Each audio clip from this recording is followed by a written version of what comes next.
તાત્કાલિક તમને જોઈ લેવામાં આવશે? તો મિથુન, આપ જોઈ શકો તો આનંદનગર પીઆઈ પણ અહીંયા ઉપસ્થિત છે અને અન્ય પોલીસ અધિકારીઓ, જવાબદાર કર્મચારીઓ પણ અહીંયા ઉપસ્થિત છે. પોલીસના અન્ય અધિકારીઓ અહીંયા પહોંચી રહ્યા છે એટલે હાલ મામલો વધુ ન ગરમાય તે માટેના હાલ પોલીસના પ્રયત્ન છે. એટલે પીઆઈ સહિતના અધિકારીઓ જે છે તે અહીંયા પહોંચી ચૂક્યા છે. આપ જોઈ શકો છો અહીંયા જે ઘર્ષણ થતું હોય તેવું લાગી રહ્યું છે, કારણ કે વાલીઓ ઉપરાંત વિશ્વ હિન્દુ પરિષદના કાર્યકરો, આગેવાનો પણ છે અને સાથે જ પોલીસ પણ અધિકારીઓ છે. એટલે હાલ જોઈ શકો છો આપ, પોલીસના અધિકારી છે તે હાલ અહીંયા ઉપસ્થિત વાલીઓ સાથે સમજાવટનું કામ કરી રહ્યા છે અને બંધ બારણે જે રજૂઆત કરનારા છે તેમની સાથે હાલ વાત કરવાનો પ્રયત્ન કરી રહ્યા છે. મિથુન, પણ એ માલુમ પડ્યું છે કે એવા કોણ લોકો હતા કે જે પોતાને પોલીસમાં છે એવું કહેવડાવતા હતા અને લોકોને, વાલીઓને ધમકાવતા હતા? શું અહીંયા હાલમાં પોલીસ પહોંચી છે, એ જે લોકો હતા તેમને પોલીસે પકડ્યા છે?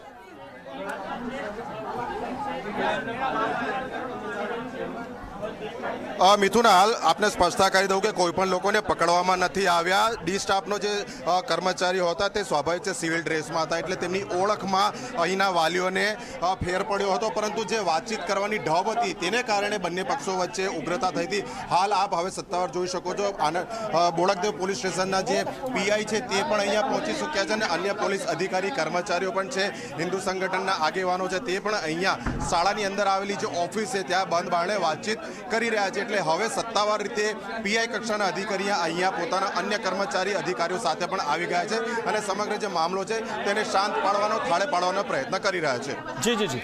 અર્પણ, આપ અમારી સાથે જોડાયેલા રહો. તો અહીંયા હાલમાં આપે જોયું કે જે રીતે ડી સ્ટાફના જે લોકો છે કે જે સિવિલ ડ્રેસમાં આવીને અને લોકોને ધમકાઈ રહ્યા છે, ત્યાં જે વાલીઓ છે તેમને ધમકાવી રહ્યા છે. સૌથી મહત્વની વાત એ છે કે વાલીઓ પોતાની વાતની રજૂઆત કરવા માટે શાળામાં આવ્યા છે, પરંતુ તેમને કેમ ધમકાવવામાં આવી રહ્યા છે? શાળાનો 100% વાંક આમાં હોય તો જ વાલીઓને ધમકાવવામાં આવે, કારણ કે સૌથી મહત્વની વાત એ છે કે શાળાના જે અધિકારીઓ છે, જે આચાર્ય છે તે સામે નથી આવતા. એટલે ક્યાંક દાળમાં કાળું છે અથવા આખી દાળ કાળી છે, જેના કારણે આ સ્થિતિ સર્જાઈ છે. एक्चुअली हमें मेजरली जो प्रॉब्लम्स है एकेडमिक को लेकर है, फूड इश्यूज़ को लेकर है, ट्रांसपोर्टेशन इश्यूज़ है, जिनके बारे में हम लोग मेजरली बात करना आए थे. फूड इश्यूज़ में ऐसा है कि बच्चे के खाने में कभी बाल आ रहे हैं तो कभी कीड़े आ रहे हैं तो कभी कुछ, और अभी तो मेजर इशू ये हो गया कि एक बच्चे के खाने में कांच निकला, उसने स्वेलो कर लिया और उसको मेजर इशू भी हो गया है. और अभी यहाँ पे स्कूल का ऐसा है बिहेवियर कि वो ये भी नहीं बताना चाहते हैं कि वो क्या था, सब्सटेंस क्या या फिर वो क्या, कि डॉक्टर ने उनको बोला है कि उसके बिना हमें नहीं पता चलेगा कि इंटरनल इंजरीज क्या है और कैसी है. तो ये बहुत छोटी बात नहीं है, ये तो चलो किसी और का बच्चा था, अगर मेरा होता तो प्रॉब्लम सेम ही थी या दर्द सेम ही था. तो हमारा ये कहना है कि ये चीज़ें एक्सेप्टेबल नहीं है. बाल आना, कीड़े आना, मच्छर आना, ये हम लोगों ने ठीक है अवॉइड किया. प्लेटें ऐसी स्टिंक करती, इतनी गंदी बदबू मारती है, वो भी हम लोगों ने ठीक है आपको कंप्लेन करके छोड़ा, पर कोई एक्टिव एक्शन लिया नहीं गया है अभी तक. तो जब तक आप एक्टिव एक्शन नहीं लोगे तो हम पेरेंट को ऐसे गैदर होकर आपको बात करनी ही पड़ेगी. NCERTનો જ્યાં આખું બધું હિસ્ટ્રી ને બધી બુક્સ ચેન્જ કરી છે, ત્યાં આગળ હજુ પણ આ લોકો મોગલ્સને ગ્લોરીફાય કરે છે અને ઔરંગઝેબ કેવો હતો, અકબર કેટલો મહાન હતો ને એ બધું ભણાવે છે. કેમ આપણા રિયલ હીરોઝને નથી ઇન્ક્લુડ કરતા?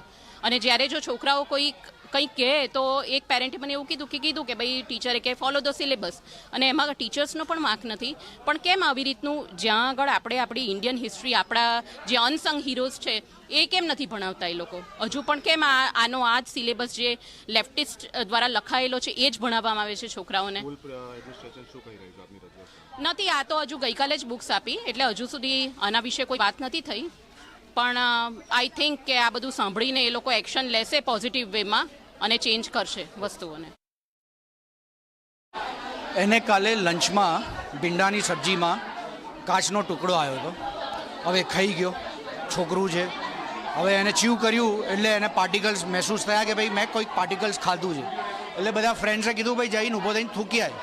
ઊભો થયો તો ટીચરે એને રોક્યો, નિકિતા મેડમે, કે ભાઈ શું થયું, કેમ ઊભો થયો? હવે એને બોલવું પડે કારણ કે અડધર ભરેલું હતું. એટલે જે ચૂ કરેલો ટુકડો હતો એ ગળી ગયો અને બાકી આટલો જે કાચનો ટુકડો હતો એ મેડમના હાથમાં આપ્યો. જનરલી સ્કૂલમાં શું થતું હોય છે કે છોકરાને પેટમાં દુખતું હોય તો એને સિક રૂમ લઈ જાય, પેરેન્ટ્સને ફોન કરે અને પેરેન્ટ્સ પિકઅપ કરી જાય. આના કેસમાં શું થયું, એમને ખબર પડી કાચનો ટુકડો છે એટલે તરત એને હોસ્પિટલ લઈ ગયા. અમને ફોન કર્યો, ડૉક્ટરે એક્સરે પાડ્યો કે એક્સરેમાં દેખાતું નથી, તમે એ ટુકડો લઈને આવો તો અમને ખબર પડશે કે ટુકડો છે શેનો, પ્લાસ્ટિક છે તો ઇસ્યુ નથી, કાચ છે તો ઇસ્યુ છે. હવે આ લોકોએ ફોટો મોકલ્યો ડૉક્ટરને, પણ જ્યારે અમને ખબર પડી કે આ ટુકડો લઈને જવાનું છે અને સ્કૂલની રેપ્યુટેશનમાં એ થશે, તો હું અહીંયા 5 કલાક બેસી રહ્યો. એ લોકોએ 5 કલાક પછી મને એવું કીધું કે ટુકડો ખોવાઈ ગયો છે. હવે એમને ટુકડો મળતો નથી. એમના ડિરેક્ટર મેડમ જે બહાર નહોતા આવ્યા એમની જોડે બી હું ગયો વાત કરવા. ડિરેક્ટર મેડમે બી ગોળ ગોળ વાતો કરી અને ડિરેક્ટર મેડમે કીધું કાલે તમને ઇન્વેસ્ટિગેશન કરીને ઈમેલ કરી દઈશ કે અમારાથી આ ભૂલ થઈ છે કે શું થયું છે. મેં કીધું કોઈ જવાબ મેડમ તો છે જ નહીં, રજા પર ઉતરી ગયા, એમને ખબર છે કાલ હું આવવાનો છું. હવે કાલે મેં એમને કીધું કે કાલ સવાર પાછા 1000 છોકરાઓ ખાશે, એટલે તમારું ઇન્વેસ્ટિગેશન 12 વાગ્યા પહેલાં પતી જવું જોઈએ અને મને 12 વાગે ઈમેલ આવી જવું જોઈએ. 12 વાગે કોઈ ઈમેલ આવ્યો નથી કે ના મેડમ આવ્યા છે. અને અહીંયા જે ટીમ મેડમ છે હેડ કે ટીચર એ બધા ગોળ ગોળ વાતો કરે છે. હવે એક મેડમ કહે છે કે મને તો પ્લાસ્ટિકનો ટુકડો લાગ્યો, મિક્સર મંગાવ્યું, બધું એઝ ઇટ ઇઝ છે. હવે કે 24 કલાક પછી એમને ખબર પડી કે મિક્સરનો ટુકડો જેવું લાગે છે કે જે પ્લાસ્ટિક છે. હવે 24 કલાક સુધી એ ઊંઘતા હતા. મારી જોડે બધા વિડીયો છે. કાલે એમને જે રીતના મને 5 કલાક હેરાન કર્યા છે. એક્શન કશું નહીં. હવે અહીંયા 2000 છોકરાઓના હેલ્થનો ઇસ્યુ છે, રાઈટ? એટલે એમને હવે અહીંયા પહેલાં શું થતું હતું, કોઈ બી પેરેન્ટ આવે તો આ ગ્રુપમાં મળવા નહોતા દેતા. એક પેરેન્ટને બોલાવે કે ભાઈ અમે એકને જ વાત કરી. હવે પેરેન્ટને ખખડાઈ કરીને બહાર મોકલી દેતા હતા. હવે ગ્રુપમાં આવ્યા છે બધા, તો આઈ હોપ કે કંઈક એમનું મેનેજમેન્ટ સુધરશે અને કંઈક હાઇજીન ફૂડ આપશે, જેના અમે રૂપિયા બી આપી રહ્યા છે. સો એ છે કે એમની એકાઉન્ટેબિલિટી લે. મને કાલ પહેલાં પ્રિન્સિપલ મેડમ કહે કે इसकी एंडोस्कोपी करवा दो. आपकी प्रायोरिटी कि बच्चे को सिर्फ हॉस्पिटल तक लेके जाना, उसके खाने में क्या आया है उससे कोई हमको लेना देना नहीं था, और वो चीज हमने मिसप्लेस कर दी. Even though doctor is saying कि वो चीज लेके आओ आप, उससे हमको पता चलेगा कि क्रिस्टल है कि कांच है, तो उसके बाद उसकी एंडोस्कोपी होगी. तो वो चीज आपने फेंक दी या मिसप्लेस कर दी, वो आपकी प्रायोरिटी नहीं थी. Am I correct madam? वो चीज संभालना आपकी प्रायोरिटी नहीं थी. और जो आपके दूसरे हाईली एजुकेटेड टीचर ने टच करके देखा, उनको पता नहीं चला. एग्जैक्टली आपकी प्रायोरिटी बच्चे को सेव करना थी. पर हॉस्पिटल से बच्चा वापस आया, जो डॉक्टर ने बोला, उसके बाद जो स्कूल की रिस्पॉन्सिबिलिटी आती है वो नहीं थी आपकी रिस्पॉन्सिबिलिटी. आई एम आस्किंग, वो थी कि नहीं थी मैडम आपकी रिस्पॉन्सिबिलिटी कि वो चीज संभाल के रखे? वो अंदर निकल गया, he has swallowed that thing. तो वो संभाल के रखे कि वो किचन में जाके देख के आए कि किचन में ऐसी कौन सी चीज पड़ी है कि वो वापस यहां नहीं आनी चाहिए. वो आपकी रिस्पॉन्सिबिलिटी थी कि नहीं थी मैडम? તો તમારું બાળક જો પ્રાઇવેટ શાળામાં જતું હોય, તમે એના જમવાના પૈસા પણ ભરતા હો અને છતાં પણ એને કેવું ખાવાનું મળે છે. આ એક ઉદાહરણ છે આનંદ નિકેતન સ્કૂલનું. અને સૌથી મહત્વની વાત એ છે કે જે બાળકે આ રીતે કાચનો ટુકડો હોય કે ક્રિસ્ટલ હોય તેની સાથેનું તેણે નાસ્તો કરી લીધો, ત્યારબાદ શાળા તેના માટે જવાબદારી સ્વીકારવા જ તૈયાર નથી. તે બાળકનું આના કારણે તેને કંઈ પણ થાય અથવા તો તેને કોઈ પણ પેટમાં ઈજા થાય તો શાળામાંથી કોણ જવાબદાર? કારણ કે સૌથી મહત્વની વાત એ છે કે કોઈ પણ જે વાલીઓ છે તે આટલી ફી કેમ ભરતા હોય છે કે તેમના જે બાળકો છે તેમને સારું શિક્ષણ મળે, તેની સાથે તેઓ તેમના નાસ્તાના કે જમવાના પૈસા કેમ આપતા હોય છે?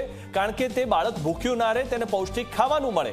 સૌથી મહત્વની વાત એ છે કે આટલા પૈસા ખર્ચ્યા બાદ પણ આ રીતે પ્લાસ્ટિકના ટુકડા અથવા તો કાચના ટુકડા કે પછી ક્રિસ્ટલ ખાવામાં આવવાના હોય તો પછી વાલીઓને પણ એવું થાય કે આપણે સ્કૂલમાં જે નાસ્તો આપે છે કે પછી જે જમવાનું આપે છે તેના માટે પૈસા કેમ આપીએ? સૌથી મહત્વની વાત અને આ ઉદાહરણ છે આ શાળાનું કે તમે જો તમારા બાળકને આ રીતે શાળામાં જમવા માટે તેને પૈસા આપતા હો અથવા તો શાળામાં પૈસા આપતા હો કે જેના કારણે તમારું બાળક ત્યાં સારી રીતે જમી શકે, ત્યાં નાસ્તો કરી શકે, તો હવે આપવાનું બંધ કરી દો. કારણ કે શાળા આવી રીતે હાથ ઊંચા કરી દેશે. એ જમવામાં કે પછી એ નાસ્તા કરવામાં જો કોઈ વસ્તુ આવી જાય, કોઈ જીવજંતુ આવી જાય કે આ રીતે કોઈ પ્લાસ્ટિકના ટુકડા આવી જાય તો તેના માટે શાળા પોતે જવાબદારી નથી સ્વીકારતી અને હજુ પણ આ જે શાળા છે તે પોતે જવાબદારી નથી સ્વીકારી રહી. સૌથી મહત્વની વાત એ છે કે આજે બાળકના ખાવામાં કે નાસ્તામાં જે ક્રિસ્ટલનો ટુકડો કે પ્લાસ્ટિકનો ટુકડો આવ્યો છે તે આ જે નાનું બાળક છે તે ખાઈ ગયો છે નાસ્તાની સાથે. હવે તે બાળકનું શું? તે બાળકના વાલીની પણ વાત સાંભળવામાં નથી આવતી. ત્યારે સૌથી મહત્વની વાત એ છે કે આ રીતે શાળા પોતાની મનમાની કરી રહી છે અને દાદાગીરી કરી રહી છે. આ શાળા આટલી દાદાગીરી કરી રહી છે અને ત્યાં જે વાલીઓ હાલમાં આવેલા છે તે વાલીઓ, મહત્વની વાત એ પણ છે તે વાલીઓ માટે, કારણ કે તે વાલીઓને પણ ધમકાવવામાં આવી રહ્યા છે. હાલમાં જે રીતે આપણે વિડીયોમાં જોયું, ડી સ્ટાફમાંથી આવેલા જે લોકો હતા, જે સિવિલ ડ્રેસમાં આવેલા હતા, તે વાલીઓને ત્યાંથી બહાર જવાનું કહેતા હતા, તેમના પર દાદાગીરી કરી રહ્યા હતા. સૌથી મહત્વની વાત એ છે કે એવી તો કયા વ્યક્તિની આ શાળા છે, કાં તો પછી એવા કોના ચાર હાથ છે આ શાળા પર કે જે વાલીઓને ત્યાંથી ખદેડવામાં આવી રહ્યા છે. ત્યાં પોલીસ આવીને લોકોને સમજાવી રહી છે, વાલીઓને સમજાવી રહી છે, અને ડી સ્ટાફના લોકો આવીને અને ત્યાં વાલીઓ પર જોર જબરદસ્તી કરી રહ્યા છે, તેમને ખાસ કરીને ત્યાંથી જવા માટે કહી રહ્યા છે અને તેમની સામે દાદાગીરી કરી રહ્યા છે. સૌથી મહત્વની વાત એ છે કે વાલીઓ આટલી ફી પ્રાઇવેટ શાળામાં કેમ ભરે છે અને આટલી ફી ભર્યા બાદ પણ તેમની સામે જો આવી રીતે દાદાગીરી થતી હોય તો પછી આ તમામ જે શાળાઓ છે, પ્રાઇવેટ શાળાઓ, તેમાં પોતાના બાળકોને ભણાવવાનો મતલબ શું છે? ત્યારે આપ જે આ દ્રશ્યો જોઈ રહ્યા છો, આમાં જે દ્રશ્ય છે જેમાં જે કાચનો ટુકડો હતો તે ટુકડો આવ્યો હતો, અને બીજું જે દ્રશ્ય છે તેમાં આ પ્રકારના જે પુસ્તકો છે તે નાના બાળકોને વાંચવા માટે ફરજ પાડવામાં આવી રહી છે. સૌથી મહત્વની વાત એ છે કે અભ્યાસક્રમ દરેક શાળાનો એવો હોવો જોઈએ કે જે સરખો હોવો જોઈએ.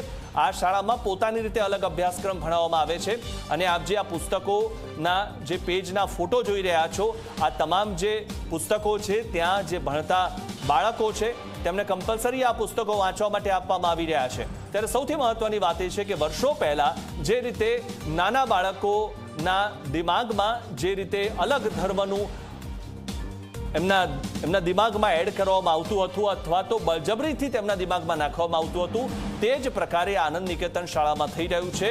અને બીજા ધર્મનું જે તેમને ન ભણવાની ઈચ્છા હોય છતાં પણ તેમને કમ્પલસરી તેમને કહેવામાં આવી રહ્યું છે કે આ પુસ્તકો ભણો.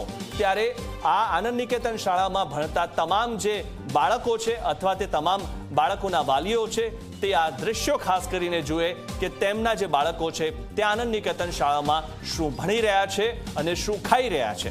ત્યાં તેઓ જે નાસ્તો કે જમવાનું ખાય છે તેમાં આ પ્રકારે કાચના ટુકડા કે ક્રિસ્ટલના ટુકડા આવી રહ્યા છે. બીજું જે દ્રશ્ય છે તેમાં આપ જોશો કે તેમના બાળકોને શું ભણાવવામાં આવી રહ્યું છે, તેમને જે કોર્સ છે ભણાવવાનો તેની સાથે સાથે કયા પુસ્તકો વાંચવા માટે આપવામાં આવી રહ્યા છે. સૌથી મહત્વની વાત એ છે કે નાના બાળકોને જે પુસ્તકો વાંચવામાં આવે તેનાથી તેમને જ્ઞાનવર્ધક પુસ્તકો આપવા માટે આવે તો સારી બાબત છે, પરંતુ બીજા ધર્મના જે પુસ્તકો છે કે જેની સાથે તે બાળકોને કોઈ લેવા દેવા નથી, તે પુસ્તકો પણ તેમને વાંચવા માટે આપવામાં આવી રહ્યા છે. અને સૌથી મહત્વની વાત એ છે કે તેમને ફોર્સ કરવામાં આવી રહ્યું છે. ઘણા બધા જે વાલીઓ છે તે એ વાતની રજૂઆત કરી રહ્યા હતા કે તેમના જે નાના બાળકો છે તેમને આ પુસ્તકો વાંચવા માટે આપવામાં આવે છે અને તેમને કમ્પલસરી આ પુસ્તકો વાંચવાના હોય છે. ત્યારે વાલીઓ જે રીતે હોબાળો કરી રહ્યા છે, આ જે અહીંયા વિષય છે આ શાળામાં, તે માત્ર એક કાચના ટુકડાનો વિષય નથી, પરંતુ આ શાળા અલગ અલગ રીતે જે કૃત્ય કરી રહી છે, જે વાલીઓ સામે જે રીતે આ શાળા દાદાગીરી કરી રહી છે, તે તમામ વાતો હવે બહાર આવી રહી છે. અને સૌથી મહત્વની વાત એ છે કે જે રીતે નાના બાળકના ખાવામાં, નાસ્તામાં જે રીતે આ ક્રિસ્ટલનો ટુકડો અથવા તો કહી શકાય કે પ્લાસ્ટિકનો ટુકડો જે આવ્યો છે, તેનાથી શાળાને કોઈ જ જવાબદારી સ્વીકારવા તૈયાર નથી શાળા, અને શાળા પોતાની જવાબદારીમાંથી છટકવાના બહાના શોધી રહ્યું છે. ડીઈઓએ શાળાને શોકોઝ નોટિસ આપી છે. ત્યારે શિલજની આનંદ નિકેતન સ્કૂલ જે છે તેમાં વાલીઓએ હોબાળો કર્યો, પરંતુ વાલીઓની વાત સાંભળવા માટે કોઈ તૈયાર નથી, કારણ કે સૌથી મહત્વની વાત એ છે કે આ શાળાના જે આચાર્ય છે તે પણ વાલીઓની સામે નથી આવ્યા. શાળાનું જે પ્રતિનિધિ મંડળ છે અથવા તો જેમના હાથ નીચે આ શાળા ચાલી રહી છે તે લોકો પણ વાલીઓની સામે નથી આવ્યા. એનસીઆરટીથી અલગ અભ્યાસક્રમ ભણાવાતો હોવાનો પણ આરોપ થઈ રહ્યો છે. સૌથી મહત્વની વાત એ છે કે એનસીઆરટીનો અભ્યાસક્રમ તમામ સીબીએસઈ જે શાળાઓ છે તેમાં ભણાવવામાં આવતો હોય છે, પરંતુ આ શાળા જાણે પોતાને અલગ સમજે છે અને એનસીઆરટીનો અભ્યાસક્રમ અહીંયાની સીબીએસઈ સ્કૂલમાં નથી ભણાવવામાં આવતો. તેઓ પોતાની રીતે અલગ અભ્યાસક્રમ ભણાવે છે. ત્યારે સૌથી મહત્વની વાત એ છે કે જો તમારું બાળક આનંદ નિકેતન શાળામાં ભણતું હોય, માત્ર આ એક જ બ્રાન્ચ નહીં પરંતુ આનંદ નિકેતન શાળાની અલગ અલગ બ્રાન્ચ છે, ત્યારે તમારે પણ એ ધ્યાન આપવું પડશે કે તમારું બાળક શું ભણી રહ્યું છે, તેને કયા પ્રકારના પુસ્તકો શાળામાંથી આપવામાં આવી રહ્યા છે, તેના પર કોઈ જોર જબરદસ્તી કરવામાં આવી રહી છે કે કેમ, તે બાબતે પણ તમારે હવે ખ્યાલ રાખવો પડશે, કારણ કે તમે માત્ર એટલું માનો છો કે તમારું જે બાળક છે તે ખૂબ સારી શાળામાં ભણી રહ્યું છે, તેના માટે તમે ઊંચી ફી પણ આપો છો અને તમે નિશ્ચિંત થઈ જાઓ છો, પરંતુ હવે એવું નથી. તમે જો આ રીતે નિશ્ચિંત થઈ ગયા હો તો તમારે હવે જાગી જવાની જરૂર છે.